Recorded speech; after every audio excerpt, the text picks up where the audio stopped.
Welcome back to me. Welcome back to me. I am so important. Welcome back to me.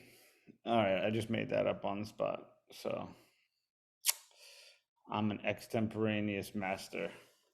Basically, today's thing is going to be about the thing that I want this YouTube to be about more and more, which is if you're like me, kind of addicted to healing, one of these spiritual seekers is always looking for the fix. Maybe you want to bypass your emotions by going into fluffy spiritual land. Then this video is for you. Which really, I think that's almost everyone. Everyone's looking for a fix. Maybe some more than others. We definitely sold it a lot, so it's very culturally popular. But basically, I've been playing with this a lot over the last like month, especially since the collective is going through such a shocking time, and I've really needed to like go inwards and find my equanimity, and like I'm just getting more and more interested in what works like now, and not like, you know, like I don't have time for anything that's like an avoidance pattern anymore, because it just like doesn't work for me, including this Diet Coke, which I'm probably avoiding something with. But this is a perfect example. I'm going to celebrate myself for drinking Diet Coke. So the theme of the workout that we're doing, the mind workout, is celebrating everything, and it's an idea I got from a combination of Matt Kahn, Francis Lucille, and someone else. Can't remember who off the top of my head, but like I am the most judgmental fucker. I'm a really judgmental New Yorker, and I just celebrate myself for it. It's like, you get this, you get inundated with this message like, oh, you shouldn't judge, you shouldn't judge. So then, if you're like me, you try and do the Byron Katie work on your judgments, or you try and think like, well, that wasn't a very spiritual thought. And I'm so done with that. So, I mean, not that there's anything wrong with the Byron Katie work, I do recommend it, but I'm so done with constantly releasing, constantly changing my thoughts because they're not really good enough. It's much more expedient to be like, wow, I am so good at judging, and I'm so good at noticing my judgment. Like, I love judging my wife. That's like a kink of mine. Oh, yeah, that's the third thing I got it from. Kind of Carolyn Elliott in Existential Kink talks about visualizing like this team of cheerleaders, like big elephants with big butts, shaking their butts whenever you're having a hard time. They're celebrating your hard time. It's like a reverse psychology. So I'm like doing this a lot with Tatiana because I'm like, judgment, judgment, judgment all day long, judgment. And, we could think that it's objectively about her and the circumstances, which is what the ego wants us to think. Or we could get off on it, like, oh, polarity, friction, and also superiority. Delicious. So I celebrate the shit out of myself for judgment. Then I was really angry today booking a flight. It was annoying. I felt like I was wasting my time. And I was like, be as angry as you are, brother. Be as fucking angry as you are. So you are an angry motherfucker. And then there was fear yesterday. The world's gonna end it. Oh my God, it's so kinky. I just can't wait for the fucking end of the world. And like everyone's gonna run out of water and clean air. And give it to me.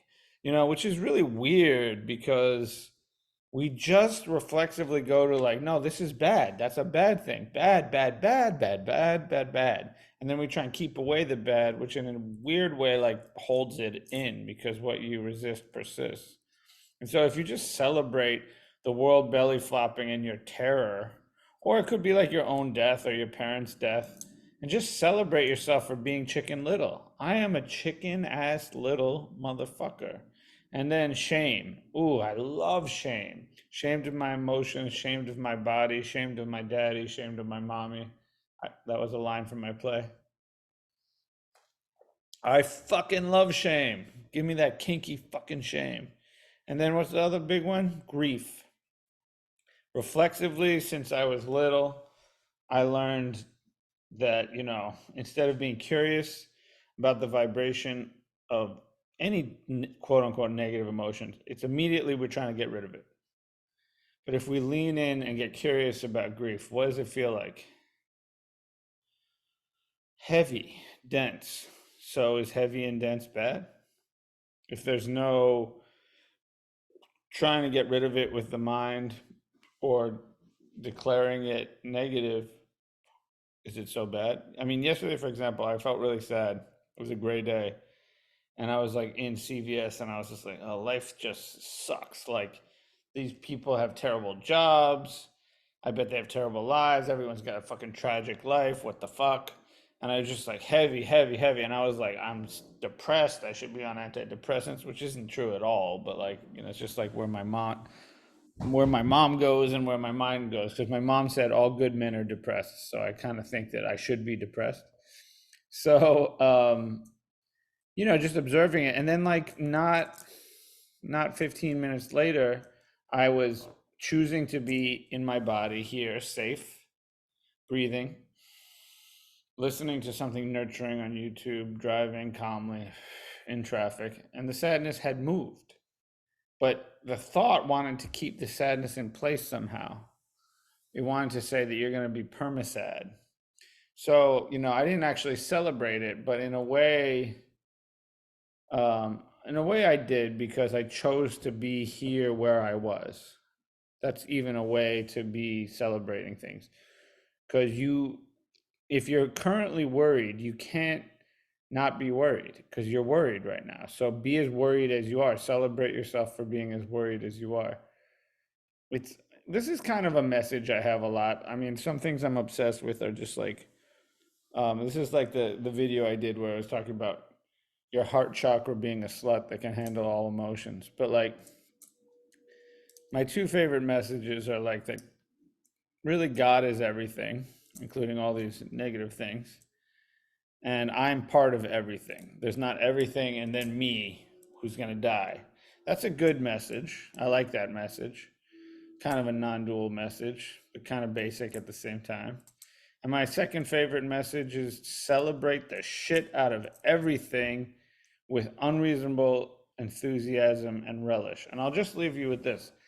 My client's friend died recently, and he is a beautiful day today, so I thought of him. And my client was like get on a walk with him in his wheelchair. He had stomach cancer, and so he hadn't been able to eat anything. He gave him a soft serve ice cream. He was only supposed to give him a little bit, and the guy was like, "Get the fuck away from me! I'm gonna eat this." And he kept talking about how beautiful it was, how wonderful the ice cream tasted. That guy, in some of his last days, I don't even know his name, knew how to celebrate the shit out of everything. He was not wasting time. And it would behoove us all to celebrate all vibrations each day and not hold our breath and wait for the fix. And I speak about this from experience, almost 40 years of looking for a fix. And sometimes it just gets tired. And I'll probably look for a fix later today. I'm going to celebrate that too. But hopefully life beats us down enough that we just surrender and we stop negotiating the terms of our surrender and just say, this vibration, this experience, And if you don't want to do that, you just want to keep going in your little like, well, this is good and this is bad and this is good and this is bad, feel free. But I really recommend you celebrate and lean into the kinks of what you experience on a daily basis. If you hate something, hate the shit out of it. If you hate being burdened by your children, hate the shit out of it. Stop trying to avoid the thought and the feeling. So I think my message is to be fully as you are. And if you want to work with me, Spiritual Warrior Men's Coaching.com. I've decided that I want to work with people. I have like very few spots, but for those spots I have left, I want to work with people every other week because I get really codependent with my clients. So if you want every other week at a fairly reasonable price with a genius, who celebrates himself and knows how to fuck with a Diet Coke and then cheer himself on. I'm your Huckleberry. And with that, I bid you good day.